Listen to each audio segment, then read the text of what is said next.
Okay, good morning, grade 8s. Goeiemorgen, graad 8s. So this is my recorded attempt in expectation of load shedding tomorrow. So I'm at my house right now in my PJs, and it's late at night, and I have created some notes for you guys that I've posted in the term 3 of your team, so you will have access to that. And there are some questions that I'd like you guys to answer as well. Daar is 'n bietjie vragies vir julle wat ek graag wil hê julle moet klaarmaak vir my. I'm hoping that I'm going to be able to get done with the Afrikaans kids before load shedding happens. So we'll hopefully only be the English kids that will actually have to make use of this specific presentation that I'll be doing. Okay, so I am going to share my screen with you guys so that you will be able to see our lesson today. Okay, so you will be able to see, hopefully it is big enough. I'm just going to zoom in a spot. Okay, we will be doing appropriate behaviors in relationships. Okay, now for all of our sakes, we are going to define what we believe as an appropriate behavior. Okay, now this is very subjective, and unfortunately what I define as appropriate or inappropriate might be different to what other people will define as appropriate. You will see that I have placed the Afrikaans translations right next to it, or just below your English notes. Okay. Now, in order for us to just define what is appropriate behavior, you can go do that in your books by yourself. But then here we have about, it should be 10. These should be 10 of these. Okay, so there are 10 steps that you guys can follow in terms of just following the right procedure and having appropriate behaviors, especially for this specific time. Now, these are relationships that are not just friendship based, it could also be that you're dating a person. But very often we have dates or opportunities where we go and see our friends, which kind of are organized or preemptive and kind of also like a date, but it doesn't include the romantic part. So in the old days, you guys would have called them play dates. However, now it's probably more along the line of just a get together. Okay, so they say you have to set your own ground rules and stick to them. Guidelines can range from curfews to acceptable activities that you wish to engage in. Now, if you are specifically in Nelspruit area, I think a lot of us have different ranging ground rules, specifically in terms of activities that we will engage in and which ones we are more comfortable engaging in. Number 2, they say you have to consider your maturity level as well as the people that you will be engaging with. So there where it says date, I'm just going to put in there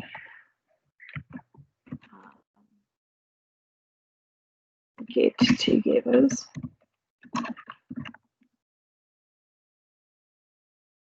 So you're only supposed to hang out with people who are of similar maturity level. Now, within the 2-year range, so like people 2 years younger or 2 years older, should be fine. However, if we go above the 2-year range, it tends to get a bit more complex. As you get older, you will notice that the lines between ages will blur very much, and it will actually be harder for you to tell the difference between people who are older and younger than you. They say you, for number 3, encourage group activities rather than solo get-togethers or dates to start off with. Okay. This is just to build up your confidence, to get to know the people, just to know the mix of people that you are in before you start doing solo. But then you get people who are more introverted and would prefer smaller groups of people, so maybe 2 at a time or 3 at a time. Okay, number 4 is to incorporate dates into family activities. So let your family get to know your date. We're going to say their friend and have fun together. So if your family goes to the Kruger and you invite a friend, that kind of would be incorporating your family activities with having fun with your friends, having sleepovers at one another's houses, even going on holidays together. Now, number 5, they say involve your parents or guardians in your dating plans. So, any of your get-together plans. If you are planning something social, you have to tell them where you are going, with whom, and when you can be expected home. Okay, this is usually a two-way conversation. Parents will usually also put boundaries in place in terms of you have to be back by this time. I remember as a child, we used to always go cycling around Malalan, and my parents used to always have this one rule that you have to be home before dark. Okay, so obviously in wintertime we were back earlier than we were in summertime, but obviously this was before we even had watches or the ability to tell time. Okay, it is better to consider adult supervision or group activities. Now, when we say adult supervision, so say for instance, you two are going to go watch a movie, it's good to maybe have a parent or a guardian or an adult close by. I know, for instance, if you go ice skating, it's actually nice to have your parents there watching, or to go as a group of friends, a large group of friends. Especially, I think the adult supervision only counts if it's like 1 or 2 of you guys. Especially if it's the girls going by themselves, it's probably better to go with the parent. Okay. Then number 7, watch for dangerous behaviors in your date. So your friend, or the person that you are actually dating, such as roller coaster emotions, extreme neediness, or isolation. And when I say isolation, I mean they're isolating you from your other friends, or isolating you from your family, or they just tend to completely isolate themselves for like days on end without speaking to you. That's kind of a red flag. Verbal disrespect as well as physical abuse. Now, obviously, it doesn't happen very often, but it is the case where sometimes physical abuse does happen. But verbal disrespect happens more often. And we tend to disregard it because we find it less socially alarming, specifically because of the age we live in, where lots of people tend to be very unkind to one another, and it is seen as a socially acceptable activity to do that. But I would like to live in an ideal world where you guys have the opportunity to speak out against verbal disrespect. Okay. Then number 8, you shouldn't date someone or be friends with someone more than 2 years your senior because of the maturity difference. Now, this for me is a bit of a cut and dry kind of statement because it does limit you. And as someone who has many friends who are either older or younger than myself, I feel that even in high school, some of my best friends that I am still in contact with she was in grade 8 when I was in matric. She was actually my grade 8. And yes, it was more of a mentor relationship, but the relationship was still there and it was still valid. And yes, I took on a different role as we aged, because we're still in contact today.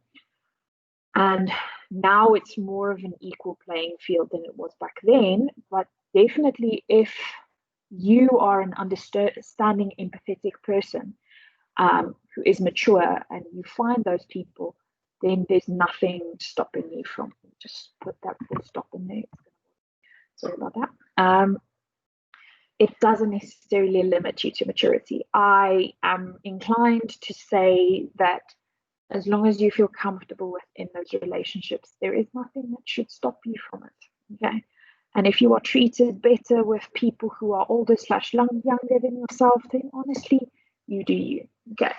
Then number 9 is do not be pressured by your peers into doing something that you will regret. Then they just mention here your parents or your guardians will give you more freedom and set more relaxed boundaries if you act responsibly, and show through your behavior that you can manage yourself. And then number 10, and the most important part basically, is that a relationship provide important learning opportunities for you. So it's through your relationships that we truly discover ourselves, We discover life lessons, maybe together, maybe separately, maybe because of one another.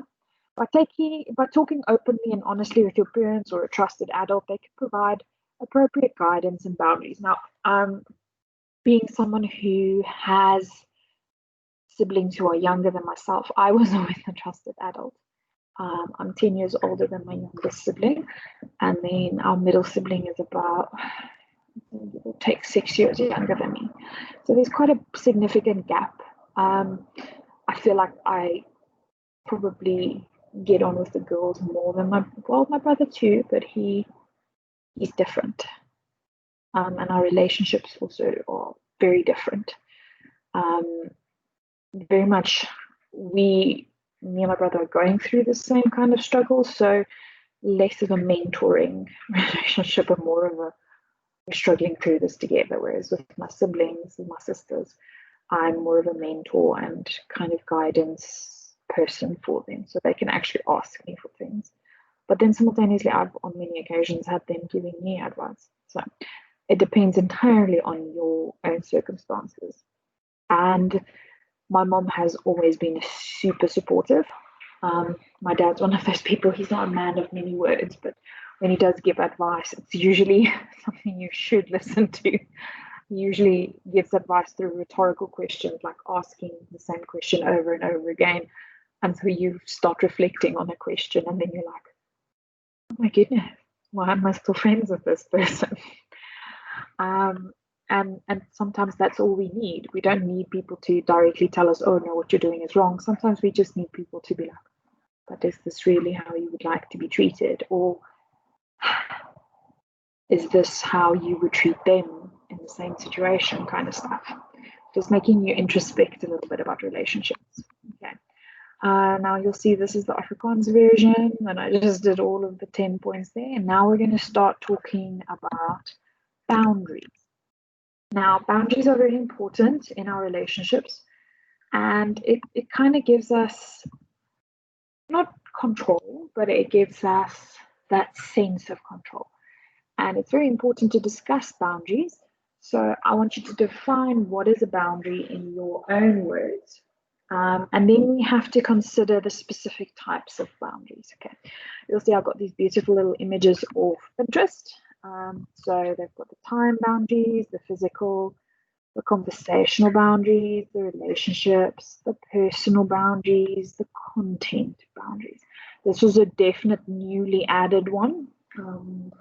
Only recently seen that one being added. And then they've basically taken personal boundaries and then they've divided into 3 different ones. So the physical, the sexual, the emotional, and the generosity one. Very often when we see in families or even in friendships that there's always this one party who continually gives and gives and gives and gives, and the other people just take. Okay, and this can be time, it can be energy, it can be actual acts, or it can be money, or it can be items that they continually give you and you just take. So it's very important to consider these different ones. And then I want you to specifically look at these 10 boundaries now, the 10 different types of boundaries. And then I would like you to write down your own specific boundaries for each and every one of these different boundaries. Okay, so you're going to write down what are your physical boundaries, what are your sexual boundaries, what are your emotional, social, your generosity boundaries, what are your time boundaries, what are your personal boundaries, what are your relationship boundaries going to be, what is your conversational boundaries, what are things that you don't want to talk about or you are not comfortable talking about unless it is with a specific person. You'll see that boundaries also change as relationships change. So maybe at the start, certain boundaries will be more strict and stringent. And as the relationship progresses and gets deeper, then we could possibly have a loosening or change of boundaries. Then the last one are content boundaries. So things that you are not comfortable sharing. So this particularly has to do with social media. So they know a friend takes a photo of you and it's a very unflattering photo and they post it to social media because they look good in the photo. What would your boundaries be there? Would they have to ask for your permission before posting things? Would they have to, what would you do in that specific area of your life? So it's very important. I will also just give you the opportunity to read through the different boundaries on the notes, and then you'll have to think about the violations. How can you stand up against those specific violations? Obviously, one has to do it in a way that will still maintain the friendship, but then sometimes, if it is necessary, then some strict rules need to be in place for the violations taking place. Okay, because it's your comfort zone, it's your life, and it's your boundaries, and it needs to be respected, because you will then in turn do the same in your friendship. Okay, so it's almost a two-way street, and it's very important that you discuss boundaries with your friends so that there is no, there's no lack of clarity, and that everyone knows where they're standing with one another, and that no one feels excluded, or no one feels that they were disrespected in some way. Okay. You'll have enough time to answer all these questions in your books, and I am going to stop sharing it. Okay, so I'm going to stop sharing, and I hope you, for the remainder of the 10 minutes of the lesson that's left, you will be doing the questions. I have some good news, some bad news. Good news is I've actually started marking the grade 9 work, so yours is up next, and then I will try and get it done by the end of the week, because that's by the time the matrics will have finished writing their final LO exam, and then after that you should have your marks, hopefully next week. I'm going to really try and push and get it done, but it is quite a lot. Just know that it's like 7 times 16 it's 9 times 16 classes for the grade 9s, and then for you guys it's 8 times 16 classes. So just do the maths in terms of how many papers I have to mark. And yeah, drink lots of coffee and positive vibes my way. And yeah, I hope you have a delightful Monday, as I'm sitting here on a Sunday evening at 9 o'clock filming this. And I'm hoping I don't need to post it, but now I know it is here if I do need to. I will see you guys in class in English. Or some of you at least. I will.